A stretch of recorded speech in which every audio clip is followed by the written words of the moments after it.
Cześć, witajcie. Dziś opowiem Wam pewną historię. Do Francji przeniosłem się w 2012 roku z Irlandii. Na początku mieszkaliśmy z matką mojej małżonki i pewnego dnia poprosiła mnie, żebym ściął drzewo. Był to cyprys. Iglak. Często można go zobaczyć w basenie Morza Śródziemnego. Jako że nie miałem doświadczenia w ścinaniu drzew, zasięgnąłem trochę teorii w internecie i przystąpiłem do działania. Była to praca, którą wykonywałem po raz pierwszy w życiu. Samo ścięcie drzewa nie było zbyt skomplikowane, ale pojawiły się też problemy. W końcowej fazie ścinania zaklinowała mi się piła. Potem problem ten udało się zażegnać.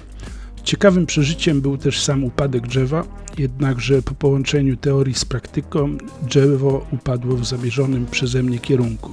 Samo pocięcie gałęzi i ułożenie ich w drewutni zajęły nam jakieś 3 dni wytężonej pracy. Po jakimś czasie przyszedł mi do głowy pomysł, że szkoda użyć takiej tarcicy na opał w kominku.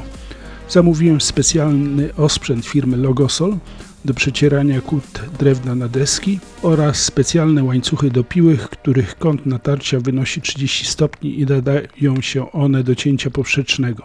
Cała operacja zajęła mi jakieś 2 dni i możecie mi uwierzyć na słowo, że to nie wygląda tak łatwo i przyjemnie, jak nieraz to można oglądać na filmach na YouTubie. Najmniejsza z części cyprysa została wykorzystana przeze mnie tutaj do wzmocnienia stropów w miejscu, gdzie jest przejście z kuchni do łazienki. I też przy okazji możecie zobaczyć, jaki to ma rysunek. No, rysunek jest strasznie ciekawy moim zdaniem, a drewno jest stosunkowo twarde.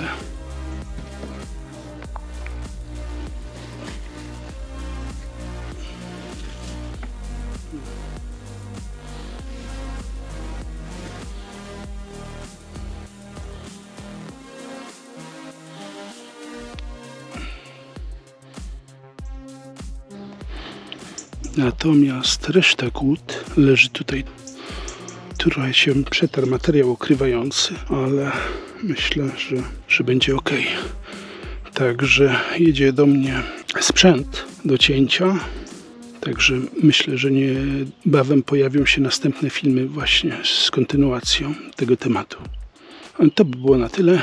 Ja Was serdecznie pozdrawiam i do zobaczenia w następnym filmie.